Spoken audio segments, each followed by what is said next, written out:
The idea of teachers having guns, it's like, do you think an 18-year-old could disarm me? I mean, I'm in pretty good shape for a 60-some-year-old. You are.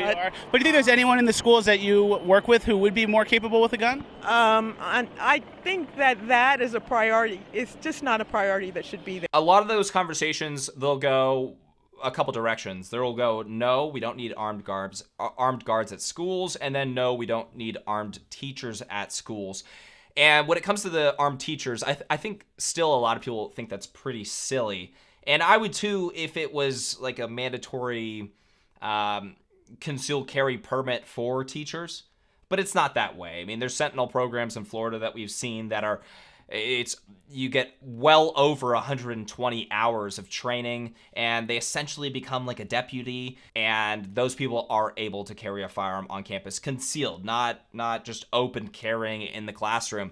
And if a teacher feels as though that they're responsible and skilled enough to be doing that, they would be those people going through 120 plus hours of training. This lady's not going to do that. But in her mind, it's, oh, well, they're going to make me carry a firearm. So that's what her argument right here is. But Flecka's asking a great question. Well, do you think there's other people that might have an interest in doing that and would be totally capable of carrying a firearm within the classroom? Of course there would be. Do you think an on-site security with a gun, concealed carry, is not a bad thing? I think our schools aren't prisons, so let's stop treating them like it's the same argument every single time. that. Our banks aren't prisons, our airports aren't prisons, and we have security there. Cool. Yeah, those aren't schools now, are they? Schools should be a safe zone.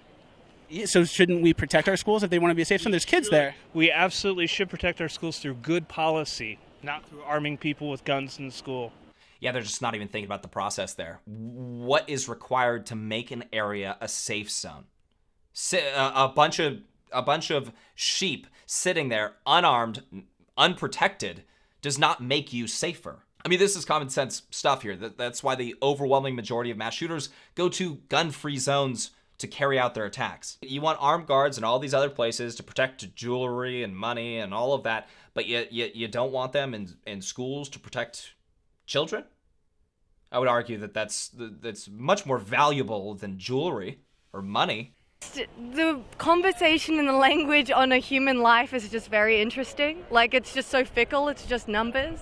And it's not. Like, we just need to talk about how we can change it. And maybe to talk about changing the entire culture, it's like I'm talking about how to protect these kids on Monday. It's like if you want to talk about the gun culture in the U.S., like that's a big conversation, that's a whole different debate. Yeah, and to change people's...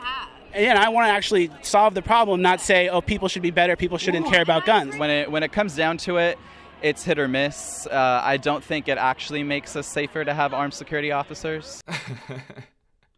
Yeah, these people, first of all, what on earth is happening right here? But second of all, I want to go back to this right here. I'm talking about how to protect these kids on Monday. I'm talking about how to protect these kids on Monday.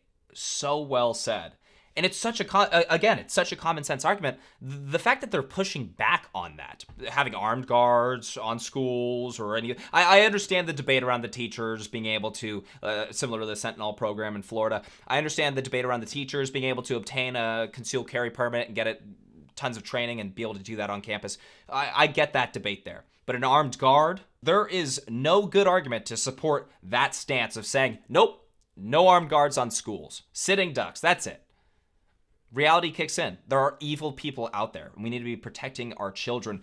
I will say one of the primary takeaways from this video would be the focus on assault rifles. That's pretty much the only difference from language that I've seen shifted from 2018 in this video to now, has been a lot of their focus is assault rifles. Now, I know some of you guys are already commenting, that's still a focus today. Yes, it is. But they've changed the wording. They used to say only assault rifles. They had the problem with that. That was the big focus. Now they've shifted the wording, and keep an eye out for this. They've shifted the wording to assault weapons instead of assault rifles because they broaden the umbrella of what they're covering that they want to ban.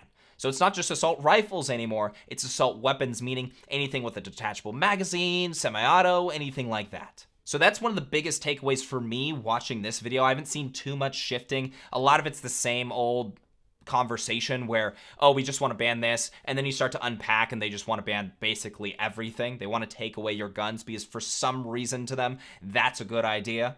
Even though throughout history, the first thing a tyrannical government does is disarm the populace because there's no pushback that way, which is that's a common sense understanding of how tyranny works. The founding fathers definitely understood that. But yeah, the biggest takeaway, absolutely, assault rifles, the major focus on that. Today, it's assault weapons because they're being a little bit more, they're still trying to be kind of sneaky about banning all firearms, but that broadened language has really started to push them in that direction of just basically a blanket gun ban. Certainly everything that's semi-auto, which is the overwhelming majority of firearms today.